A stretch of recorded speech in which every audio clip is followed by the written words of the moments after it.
Assalamualaikum warahmatullahi wabarakatuh.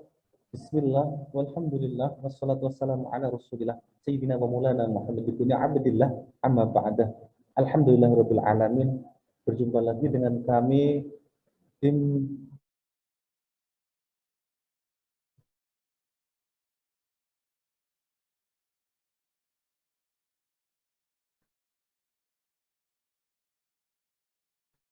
Finroh SDM RSI Unisma Sien yang insya Allah akan satu semester sekali minimal. Mudah-mudahan diharapkan dengan adanya mandatory training ini, seluruh pegawai Rumah Sakit Islam Unisma Malang tahu bagaimana tata cara sholat bagi pasien, kemudian tata cara tayamum, kemudian tata cara talqin, dan kemudian tentang fikih darah wanita. Alhamdulillahirabbil alamin. Kita akan masuk ke pertama, yaitu tentang cara sholat bagi pasien. Namun sebelum kita masuk lebih lanjut kepada sholat bagi pasien, kita akan mempelajari dulu adalah syarat wajib sholat. Yang pertama adalah Islam. Setiap muslim maupun yang kedua adalah sudah balik, yang ketiga adalah berakal. Ketiga syarat ini menjadi syarat mutlak seseorang untuk beraktivitas dalam seluruh proses ibadah agama. Kalau dia tidak Islam, maka tidak sah proses ibadah di dalam ajaran Islam. Kalau dia tidak balik, maka sholatnya tidak sah. Namun ada beberapa ibadah sunnah maupun ibadah wajib yang tetap sah apabila tidak balik. Terus yang ketiga adalah berakal. Berakal di sini dia tidak dalam keadaan gila. Kemudian ada namanya lagi yaitu syarat sah sholat. Apa itu syarat sah?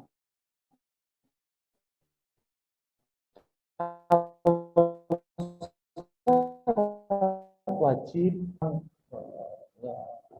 secara general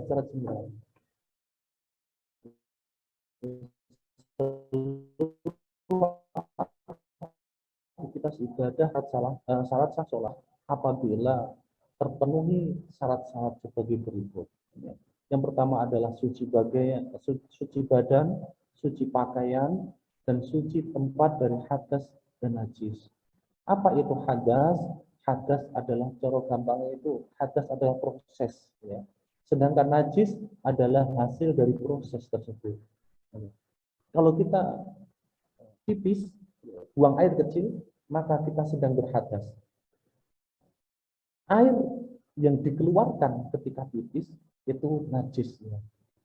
Jadi hadas adalah proses, kemudian najis adalah hasil dari prosesnya. Yang kedua adalah menutup aurat. Ya, menutup aurat itu sudah lazim bagi kita. Aurat laki-laki adalah pusar sampai dengan lutut, sedangkan aurat perempuan selain sholat, nah, khusus di dalam sholat itu aurat perempuan selain telapak tangan dan wajah saja. Selain itu wajib hukumnya kemudian ditutup. Yang ketiga, mengetahui masuknya waktu sholat. Nah, waktu sholat ini bisa diukur dengan jam atau langsung melihat matahari. Namun apabila tidak ada jam, tidak ada matahari, katakanlah karena gerhana atau karena mendung yang terus-menerus, maka zam satu-satunya perkiraan. Jadi diperkirakan sekarang sudah masuk waktu zuhur. Diperkirakan sekarang sudah masuk waktu asar. Nah, itulah ketika orang tidak bisa melihat matahari ataupun ketika tidak ada jam. Nah, lalu terus bagaimana seumpama ada negara tertentu yang malamnya lebih dari 12 jam atau siangnya lebih dari 12 jam. Bagaimana waktu sholatnya? Nah, maka untuk daerah-daerah tertentu yang dalam kategori khusus tersebut, maka waktu sholat mengikuti negara tetangga terdekat yang mempunyai waktu normal. Seperti itu. Kemudian syarat sah sholat yang keempat adalah menghadap kiblat. Kiblat kalau kita di Masjidil Haram adalah Ka'bah, itu sudah wajib. Tapi ketika di luar Masjidil Haram, apalagi di Indonesia yang jauh dari Masjidil Haram,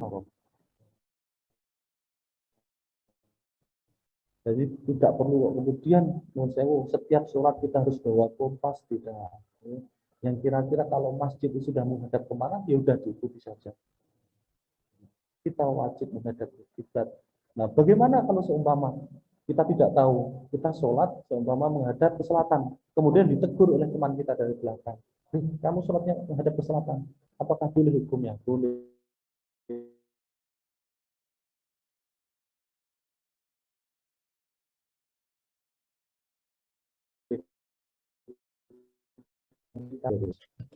Kemudian ada hal yang membatalkan sholat. Apa saja yang membatalkan sholat? Adalah berhadas, seperti hanya kencing,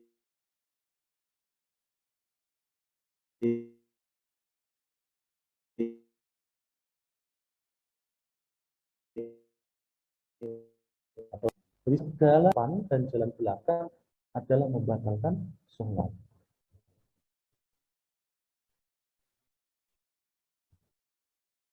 Terus yang kedua adalah terkena najis jika tidak dihilangkan seketika.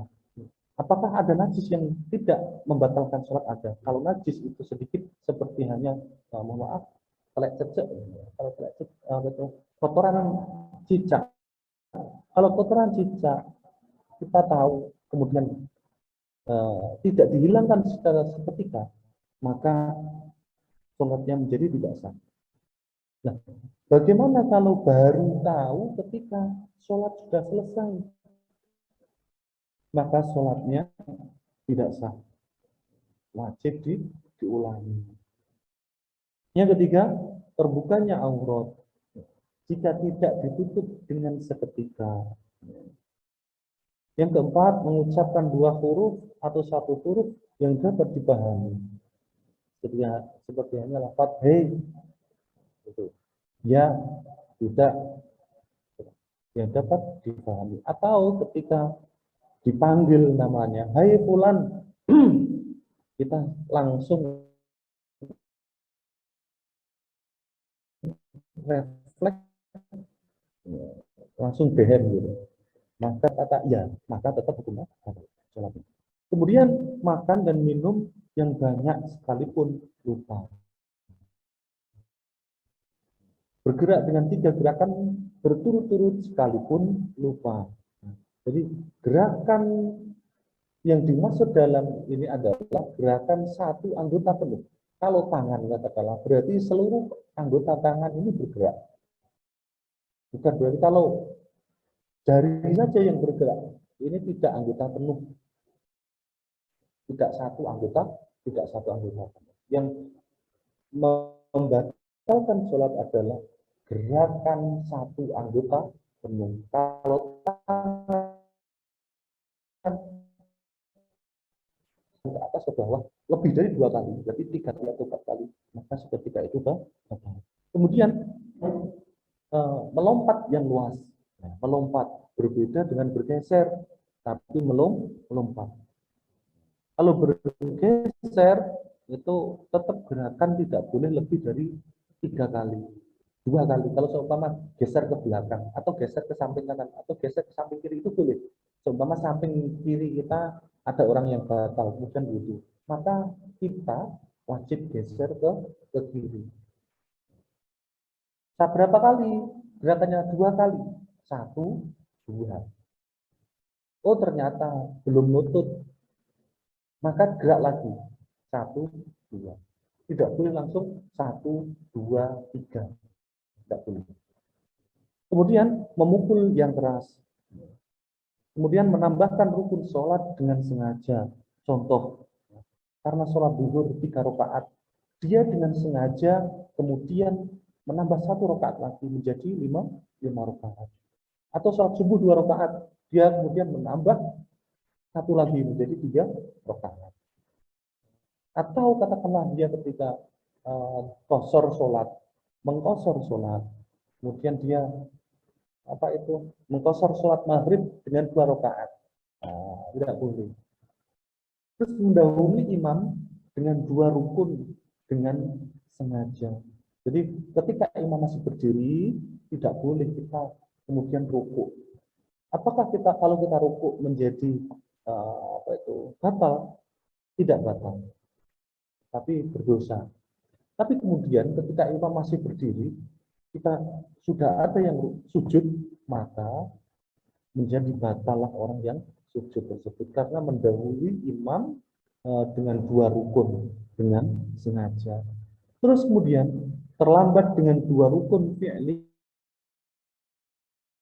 tanpa wudu. Contoh, kita masih berdiri karena mungkin sholatnya ngelamun, tidak bisa move on mungkin. Kemudian imam sudah sujud, kita tetap masih berdiri. Ketika melihat imam sujud, kita baru rukuk, kemudian sujud. Nah, maka sholatnya menjadi batal.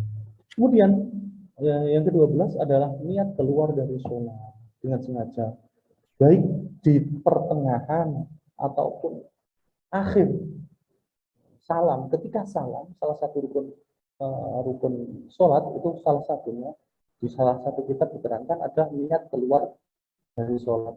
Ketika salam assalamualaikum warahmatullah, dalam hati sambil niat keluar dari sholat.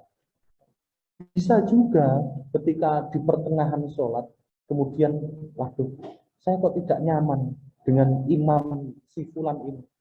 Saya niat keluar sholat aja. Maka seketika itu, ketika dia mempunyai niat untuk keluar dari sholat, maka sholatnya menjadi batal. Ikhwan fillah, rukun sholat minimal itu ada 18. Yang pertama adalah niat. Nah, niat sebelumnya saya akan sebelum masuk ke rukun-rukunnya. Kalau syarat yang telah saya bacakan tadi, syarat wajib, kemudian syarat sahnya sholat, ini harus dipenuhi sebelum sholat. Sebelum dia mengerjakan sholat, maka syarat wajib dan syarat sah ini harus tuntas terlebih dahulu. Nah, baru kemudian kita masuk kepada rukun. Nah, rukun adalah hal-hal yang mendukung sahnya sholat. Jika rukun ini ditinggal dengan sengaja, maka tidak sahlah sholat itu. Yang pertama adalah niat. Niat di dalam hati. Tempatnya niat di mana? Di dalam hati. Kapan niat dilafalkan di dalam hati adalah ketika takbiratul ihram. Allah, ketika melafalkan Allahu Akbar, ketika mengangkat tangan, ini sunnah, mengangkat sunnah. Allah di dalam hati sambil niat, saya berniat sholat duhur 4 rakaat makmum lillahi ta'ala. Atau katakanlah usolli fardhu dhuhri 4 rakaat mustaqbil berarti ada lillahi ta'ala. Bagaimana kalau pakai bahasa Indonesia? Boleh. Tidak pakai usolli Pak, boleh. Tapi harus ada niat sholat apa, rakaat berapa. Berapa rakaat itu harus ada. Terus yang kedua adalah berdiri bagi yang mampu. Berdiri ya bagi yang mampu. Kalau dia mampu berdiri, kok dia dengan duduk sholatnya, maka ada yang mengatakan tidak sah, ada yang mengatakan pahalanya setengah dari orang yang dengan sholat berdiri. Kemudian takbiratul ihram. Takbiratul ihram adalah rukun qauli. Kalau berdiri itu rukun fi'li. Fi'li adalah perbuatan. Rukun qauli adalah rukun yang diucapkan. Bacaan takbiratul ihram adalah bacaan Allahu Akbar. Bacaan takbiratul ihram tidak dapat diganti dengan bacaan yang lain, seperti hanya Allah Azim, Allah A'zam, Allah Kabir. Tidak boleh. Jadi bacaan takbiratul ihram hanya Allahu Akbar dan tidak boleh salah. Terus yang keempat adalah membaca Al-Fatihah. Nah, sekali lagi, takbiratul ihram adalah rukun qauli. Membaca Al-Fatihah adalah rukun qauli, rukun yang diucapkan. Maka sudah sepantasnya rukun yang diucapkan ada pergerakan bibir, ada suara yang dikeluarkan, kemudian dapat didengar minimal oleh dirinya sendiri. Bacaan Al-Fatihah harus benar, baik pelafatan panjang pendek, baik pelafalan makhrijul huruf harus benar, mana sin, mana shad, mana shin, mana ta, dan lain sebagainya harus benar. Kemudian ruku. Sekali lagi, ikhwanifillah, yang menjadi rukun adalah bukan bacaan takbir ketika ruku, tapi kondisi di mana orang itu ruku. Kemudian tumakninah dalam ruku. Tumakninah artinya adalah berdiam diri sejenak, kira-kira bisa mengucapkan subhanallah. Bukan bacaan subhana rabbiyal azim atau subhana rabbiyal a'la ketika sujud. Nah, jadi diam saja itu sudah sah. Kemudian bangun dari ruku. Kemudian i'tidal, bangun, kemudian i'tidal. Ini seharusnya Anda tambah nomor 8, kemudian i'tidal. I'tidal itu kondisi berdiri sempurna seperti awal. Kemudian tumakninah dalam i'tidal, sujud sebanyak 2 kali setiap rakaat. Sujud ada 7 anggota, ada 7 anggota yang harus nempel di tempat persujudan. Yang pertama adalah kening, yang kedua, ketiga adalah telapak tangan, keempat, kelima adalah lutut, kedua lutut, keenam, ketujuh jari-jari kaki harus memanjat. Ketika sujud, jari-jari kaki harus memanjat. Tidak sah orang yang hanya memberdirikan jari-jari kakinya tanpa memanjatkan jari-jari kaki. Pun juga seumpama baik laki-laki maupun perempuan, keniknya ditutupi ketika sujud, seperti ini ketika sujud, atau pakai mukena di atas alis, di atas alis, sehingga ketika sujud mengenai mukenanya. Tidak sah, harus terbuka area ini.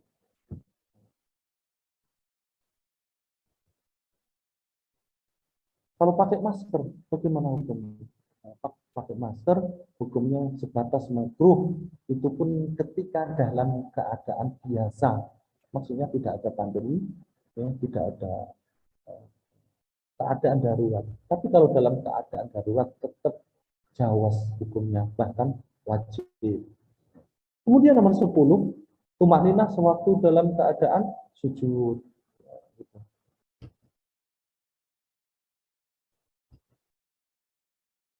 Yang 11, duduk di antara 2 sujud pada tiap-tiap rakaat. Duduk di antara dua sujud. Tumakninah, berhenti sejenak. Terus yang ke-13, duduk yang terakhir, duduk tawarruk. Terus membaca doa tahiyat akhir dalam duduk tawarruk. Kenapa tidak tahiyat awal yang dijadikan rukun sholat? Karena di dalam sholat subuh tidak ada tahiyat awal. Kemudian nomor 15 adalah membaca sholawat atas Muhammad Sallallahu Alaihi Wasallam. Minimal Allahumma sayyidina wa ala sayyidina Muhammad. Kemudian mengucapkan salam yang pertama, Assalamualaikum warahmatullahi wabarakatuh. Saya ulangi, membaca tahiyat, mengucapkan salam adalah rukun qauli. Lagi rukun qauli. Jadi takbiratul ihram, membaca Al-Fatihah, saya ulang lagi, bacaan tahiyat, bacaannya harus benar. At-tahiyyatul mubarakatus salawatut thayyibatu lillah.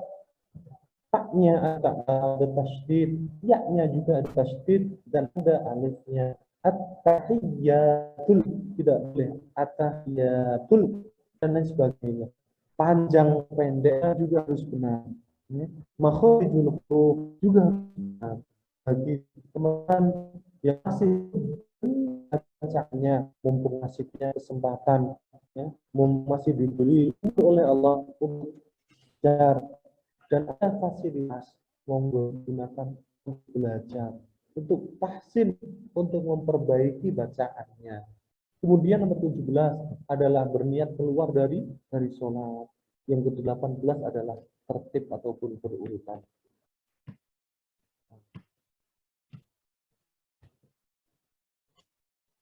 Muslimin ikhwani ibadallah rahimakumullah. Bagaimana mungkin karena ruangan yang tidak memungkinkan pasien sholat dengan berdiri atau pasien tidak kuat berdiri, bagaimana? Maka yang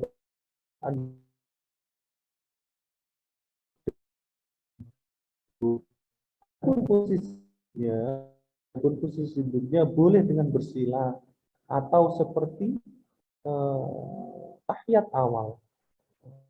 Yang membedakan batas ruku dan sujudnya saja. Hanya ruku dan sujudnya saja. Ketika dia bisa sujud secara sempurna, maka ruku seperti gambar nomor 2 yang perempuan. Kalau dia bisa sujud secara sempurna. Kalau dia tidak bisa sujud secara sempurna, maka rukunya seperti gambar nomor 2 yang laki-laki. Kemudian bagaimana sujudnya? Sujudnya seperti ini. Kalau dia dari gambar perempuan tadi, dia sujud sempurna, seperti ini, gambar nomor 3. Kalau tidak bisa sujud sempurna, katakan karena rasa sakit yang sangat, katakan, maka sujud seperti ini. Gambar nomor 3 yang laki-laki. Itu saja. Kemudian salam seperti biasa. Nah, ketika sujud, mohon maaf saya tambah lagi, ketika sujud tetap, ketika sujud secara sempurna, maka tetap ada 7 anggota yang wajib menempel di tempat sujudnya atau di tanah atau di tempat tidurnya. Jadi tidak boleh terhalang juga. Cuma di bawahnya kan ada kasur, ya maksudnya yang menghalangi kening langsung ke kasur, tidak boleh ada. Yang ikut pergerakan sholat. Jadi tidak boleh ada penghalang yang ikut dalam gerakan sholat kemudian menghalangi kening untuk sampai ke tempat sujud. Nah, bagaimana kalau pasien yang tidak bisa sholat dengan duduk, maka sholatnya dengan miring ke arah kiblat. Nah, berarti kepalanya di arah utara, kakinya di arah selatan, seperti itu. Kemudian kalau tidak bisa berbaring miring, maka sholatnya langsung menghadap kiblat dengan telentang. Caranya, posisi kepala harus lebih tinggi daripada posisi kaki dan menghadap ke kiblat. Berarti posisi kepala ada di sebelah timur, posisi kaki ada di barat. Bagaimana gerakan rukuk dan sujudnya? Gerakan rukuk dan sujud sebisanya. Yang penting dibedakan antara gerakan rukuk dan gerakan sujudnya.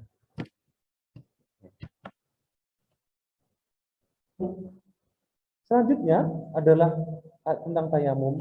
Mengapa bertayamum? Faktor utama tidak bertayamum karena untuk tayamum adalah tidak air, tidak dapat air dikarenakan sakit. Pasien diberikan pertanyaan syarat terdapat dispensasi bertayamum berdasarkan diagnosa dokter. Minimal harus ada diagnosa dokter, harus. Kalau tidak ada diagnosa dokter, maka tidak sah hukumnya bertayamum. Menggunakan media debu yang suci. Tayamum setelah masuk waktu sholat, membersihkan debu terkena kulit tangan, kulit wajah seperti cincin dan tangan. Oke, rukun tayamum adalah niat. Nah, niatnya nawaitu tayammuma li istibahatis sholati fardhan lillahi ta'ala, sambil menempelkan kedua tangan ke area yang ada debu, kemudian mengusapkan debu ke permukaan wajah dari atas ke bawah, ya, seperti ini. Kemudian apa itu namanya, jempol ini untuk yang tinggi, satu kali saja. Nah, di dalam eh, kitab Fathul Qorib Fathul Qorib diterangkan di gerakan tayamum mengusap itu paling afdal dari atas ke bawah. Terus kemudian memutar telapak tangan kiri untuk mengusap bagian dalam, ya. Meletakkan telapak tangan kiri ke punggung telapak kanan, kemudian menggeser telapak tangan kiri secara perlahan dan merata mulai ujung jari siku tangan. Caranya menggunakan tangan kanan, ini tangan kanan, lagi di debu, kalau terlalu banyak ditiup, tangan kanan diusap menggunakan telapak tangan yang kiri. Ini dibagi dua, ini untuk yang luar, ini untuk yang seperti ini, dari ujung tangan, ini dari ujung tangan.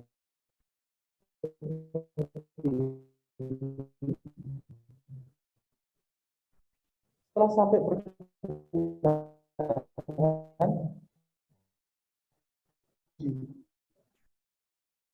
seperti ini, sampai dengan siku, kan itu saja. Kita mengusap lagi. Jempol tidak boleh apa namanya, ini nempel. Terakhir seperti ini. Setelah sampai pergelangan, ini diangkat, jempol dengan jempol. Yang kiri sudah selesai. Dan yang keempat adalah tidak berkumur pakai debu, tidak boleh. Masuk tadi yang itu kalau mendamping menuntun untuk mengingat dan saya kan pada dengan kalimat nah oh, tetapi ada yang mengetahui ada pasien yang pertama data perawat memastikan ke petugas mengenai pasien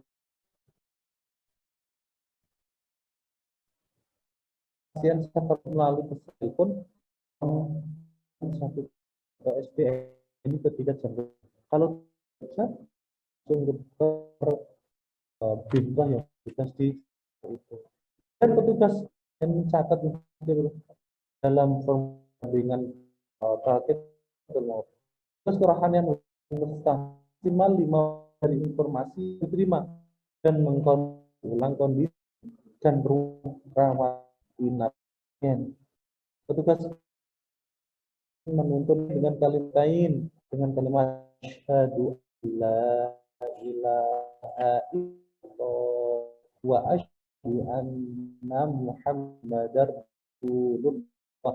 Jika pasien tidak mampu kalimat syahadat, maka untuk kalimat tahlil la ilaha illallah, katakanlah 3 kali, 6 kali atau monggo. Ketika pasien tidak bisa melafalkan la ilaha illallah, atau pasien ternyata bisa melafalkan la ilaha illallah, maka langsung diajak untuk menyebut asma Allah yang terakhir adalah Allah, Allah, Allah, itu saja. Pasien petugas keperawatan akan melakukan talqin sesuai langkah nomor 4 jika dalam kondisi tahap terminal menjelang ajal, terutama pada saat petugas berada di ruangan perawat seperti itu. Petugas kelurahan yang bimbing keluarga mengucapkan dinyatakan meninggal dunia. Jadi Inna lillahi wa inna ilaihi raji'un. Nah, yang perlu diketahui, pada saat proses talqin tidak diperkenankan, tidak dibenarkan juga berkata-kata selain berzikir kepada Allah. Contoh, Pak nyebut, atau Pak eling, Pak istighfar, jangan. Tapi langsung Allah, Allah atau la ilaha illallah. Tidak boleh ada kata-kata selain Allah. Kemudian kita selayang saja. Ada fikih darah wanita. Yang pertama adalah haid, istihadah, wiladah, dan nifas. Secara syarat adalah darah yang keluar dari rahim wanita ketika usia sudah balik sesuai dengan kebiasaan dan dia tidak dalam keadaan melahirkan. Berarti saya ulangi lagi, darah yang keluar dari rahim perempuan ketika usia balik. Usia balik berapa? Minimal 9 tahun. Kalau dia sudah berumur 9 tahun, kok keluar darah dan tidak dalam keadaan melahirkan ataupun sakit, maka itu bisa dipastikan sebagai darah. Kalau tak keluar, udah itu darah. Tapi kalau 10 tahun keluar darah, maka itu tetap belum dinamakan balik. Cara bersih dengan mandi besar. Cara bersucinya dengan mandi besar. Haid keluar minimal 1 hari 1 malam atau 20 jam. Maksimal 7 hari 7 malam. Mohon maaf, 15 hari ini seharusnya. Maksimal 15 hari 15 malam.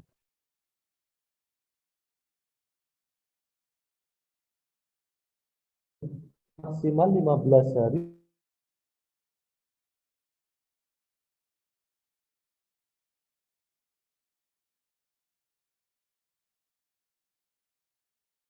keluar, 3 hari keluar, 4 hari tidak keluar, kemudian 5 hari keluar, nanti keluar lagi dan lain sebagainya. Itu bagi haid yang tidak teratur.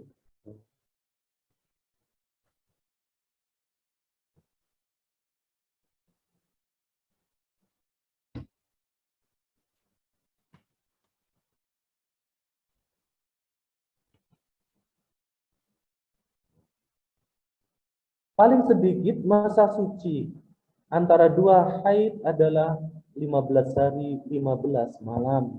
Jadi bisa dikatakan darah haid lagi apabila suci seseorang sudah minimal 15 hari 15 malam.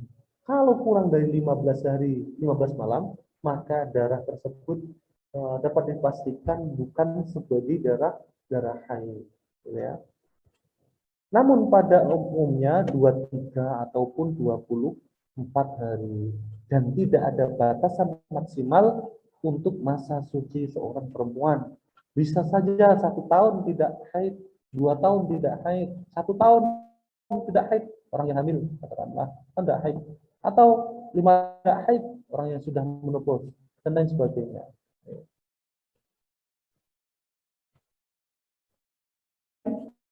Yang dilarang di saat haid adalah sholat, puasa, membaca Al-Quran, mushaf, berdiam.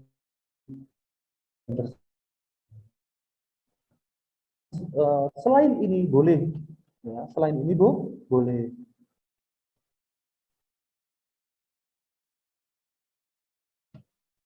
Kemudian istihadah atau darah haid, darah yang keluar pada masa suci perempuan dan di luar masa kebiasaan haid perempuan disebabkan karena sakit.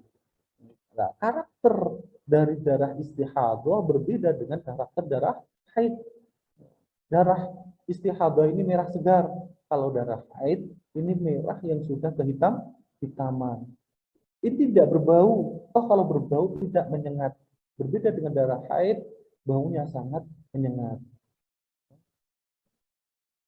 Dan biasanya mengental setelah keluar. Kalau keluar cepat mengentalnya, sangat cepat mengental. Tapi kalau haid mengentalnya agak lama. Hukum perempuan istihadah dalam melaksanakan ibadah sama dengan hukum perempuan yang suci. Maksudnya ketika katakanlah sampai hari ke-16 masih keluar darah, maka hari 16 itu sudah wajib mandi. Kemudian ketika ingin sholat, dia wajib istinja atau cawi. Gitu ya. Setelah cawi, dia baru wudhu. Setelah wudhu, diusahakan pakai pembalut. Kemudian sholat. Nah, ketika sholat kok keluar darah, maka sholatnya tetap sah. Yang ketiga adalah wiladah, darah yang keluar bersamaan dengan lahirnya anak dari rahim perempuan. Hukum wiladah sama dengan hukum darah haid. Ya.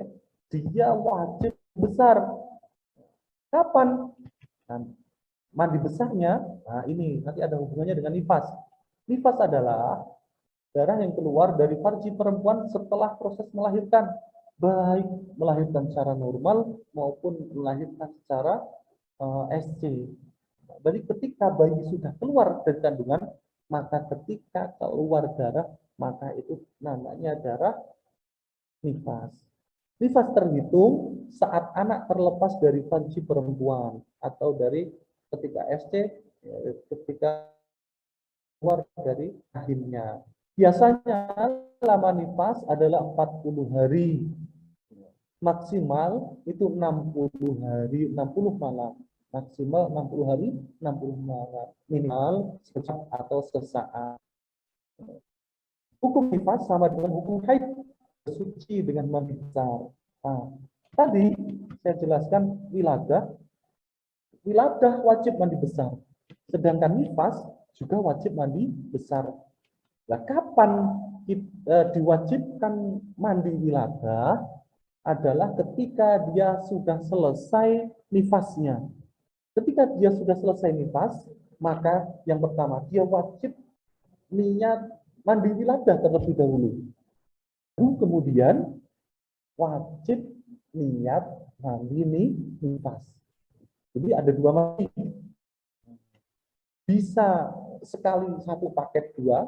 Jadi pertama niat dulu niat untuk mandi kemudian mandi lagi. Maksudnya langsungan itu boleh satu kali mandi, dua kali proses, dua kali apa itu namanya, dua kali niat dulu. Nah, ini penting untuk seluruh pegawai dan mohon ini untuk dihafalkan. Yang pertama adalah doa kesembuhan. Allahumma rabban nasi adhibil ba'sa ishfi fa anta syafi la shifaa illa shifauka shifaan la yughadiru saqaman. Kemudian doa minum obat. Bismillahirrahmanirrahim. Bismillahirrahmanirrahim. Bismillahirrahmanirrahim.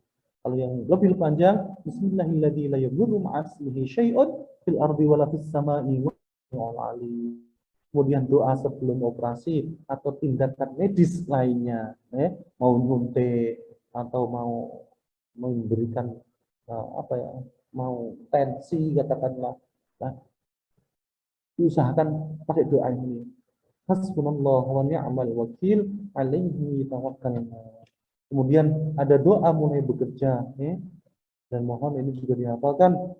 Dan baca Bismillahirrahmanirrahim. Alhamdulillahirabbil alamin. Allahumma shalli wa sallim ala sayyidina Muhammadin wa ala alihi wa sahbihi ajma'in. Allahumma inni as'aluka al-huda wat-tuqa wal 'afafa wal ghina. Allahumma kfini bihalalika an haramik wa aghnini bi fadlika amman siwa. Doa sebelum bekerja. Kemudian doa selesai bekerja. Bismillahirrahmanirrahim. Alhamdulillahirabbil alamin. Allahumma sallim ala sayyidina Muhammadin wa ala alihi wa sahbihi ajma'in. Allahumma ahsin aqibatana fil umuri kulliha wa ajirna min khizyid dunya wa adzabil akhirah. Al-Fatihah. Kemudian baru subhanakallahumma wa bihamdika asyhadu an la ilaha illa anta astaghfiruka wa atubu ilaik. Bapak Ibu yang kami hormati, kenapa harus ada bismillah, alhamdulillah dan sholawat? Ini tidak sembarangan saya tulis, bukan. Doa adalah intinya, inti doa adalah ujian yang pertama kepada Allah.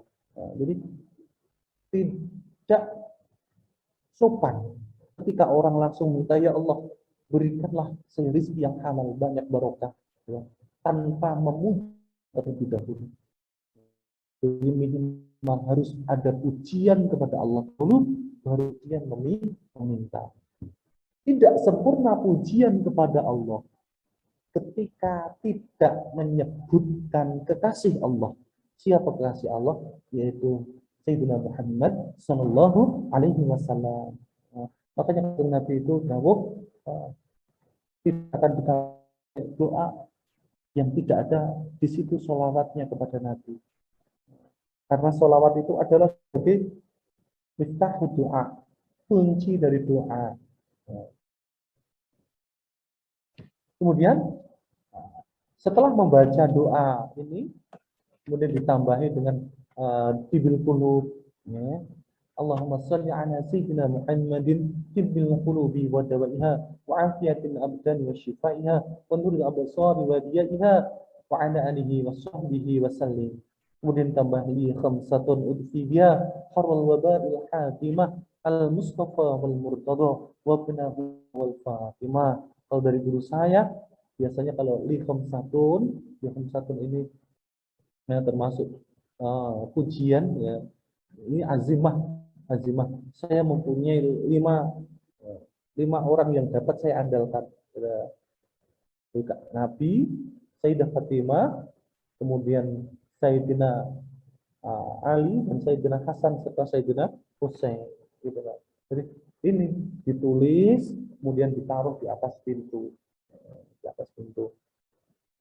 pintu yang depan dan pintu yang belakang. Insya Allah dijaga oleh Allah dari sihir. Insya Allah. Nah, kemudian membaca Bismillahirrahmanirrahim la yadurru asmihi syai'un fil ardi samai wa huwa samiul alim. Terima kasih. Saya kira cukup sekian. Apabila ada kekurangannya kami mohon maaf. Dan nanti seumpama sekali lagi kalau ada yang kurang paham, nanti langsung bisa ditanyakan kepada kami dan insya Allah semampu kami akan jawab. Okay. Mohon maaf apabila ada kekhilafan. Mudah-mudahan bermanfaat bagi kita semuanya. Kita akhiri dengan doa kafaratul majlis. Bismillahirrahmanirrahim. Subhanakallahumma wa bihamdika asyhadu an la ilaha illa anta astaghfiruka wa atubu ilaik. Wal 'afwu minkum. Ihdinas shiratal mustaqim. Wassalamualaikum warahmatullahi wabarakatuh. Contoh yang pertama adalah sholat dengan duduk. Rukun yang pertama adalah mengucapkan niat. Usolli fardhu dhuhri arba'a raka'atin mustaqbilal qiblati adaan ma'muman lillahi ta'ala. Kemudian diikuti takbiratul ihram. Allahu akbar. Ghairil maghdubi alaihim waladdallin. Kemudian diikuti ruku'. Allahu akbar. Posisi ruku' ketika dapat bersujud dengan sempurna maka 45 derajat. Kemudian setelah ruku' i'tidal. Sami Allahu liman hamidah. Kemudian diikuti dengan sujud dengan sempurna. Allahu akbar. Posisi sujud, dua kaki memanjat, dua telapak tangan menempel, dua lutut menempel, serta satu kening menempel. Allahu akbar. Kemudian duduk dan diikuti duduk kembali, diikuti sujud. Berbeda dengan laki-laki, posisi ruku pada perempuan, tangan menempel di area tubuh. Allahu akbar. Kedua tangan menempel ke tubuh. Kemudian diikuti Allahu liman hamidah. Kemudian posisi sujud pada perempuan berbeda dengan posisi sujud laki-laki. Allahu akbar, di mana kedua tangan menempel di tubuh. Allahu akbar. Allahu akbar. Posisi kaki sama dengan laki-laki, yaitu memanjat, kedua lutut menempel, dahi menempel, dan kedua telapak tangan menempel di tempat sujud. Kemudian diikuti dengan tahiyat akhir, Allahu Akbar. Sudah. Praktik selanjutnya adalah tayamum. Yang pertama, ambil tayamum pad dan buka seluruh perlengkapan yang ada. Ratakan debu menggunakan tisu di tayamum pad.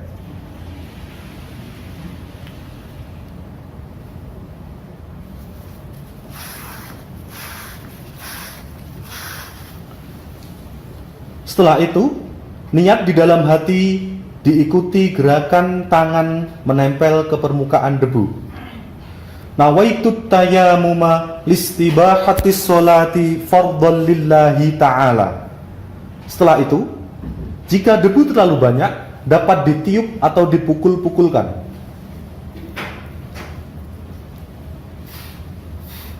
Gerakan pertama, mengusapkan tangan ke area muka.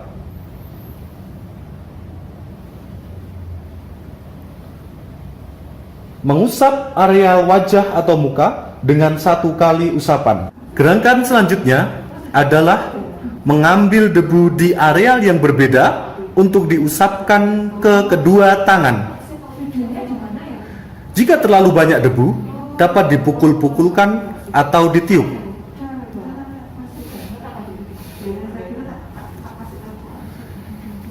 Gerakan pertama, mengusapkan tangan kiri untuk diusapkan ke tangan kanan. Dimulai dari ujung tangan.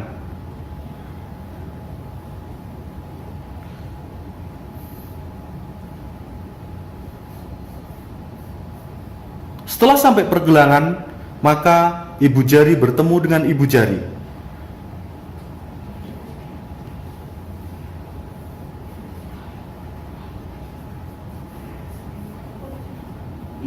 Dilanjutkan dengan bacaan Allah. Allah, Allah, Allah, Allah, Allah. Namun, ketika pasien tidak dapat menirukan 2 kalimat syahadatain, maka dilanjutkan dengan bacaan tahlil. La ilaha illallah, la ilaha illallah, la ilaha illallah. Ketika pasien tidak ada respon atau pasien ada respon dengan bacaan tahlil tersebut, maka diteruskan dengan bacaan Allah. Allah, Allah, Allah, Allah. Sampai kapan bacaan Allah tersebut? Sampai akhir hayat pasien. Namun, ketika load terlalu tinggi, pasien terlalu banyak, maka seyogyanya memberi edukasi kepada keluarga pasien untuk memberi bimbingan talqin kepada pasien. Namun ketika keluarga terlalu banyak, boleh yang lainnya untuk membaca Al-Quran dan yang lainnya berzikir pada Allah Subhanahu wa Ta'ala. Ada satu catatan, ketika pasien dibimbing talqin kemudian berontak dengan berteriak-teriak karena mungkin kesakitan atau mengalami depresi yang sangat, katakanlah berteriak dengan dan lain sebagainya, dengan gerakan yang tidak teratur karena mungkin gelisah, maka petugas tidak boleh melafalkan selain bacaan Allah. Tetap dibimbing dengan kalimat Allah, Allah, Allah, Allah, Allah, Allah, Allah. Tidak boleh ada kata-kata, Pak, mari berzikir, tidak boleh. Pak, istighfar, tidak boleh.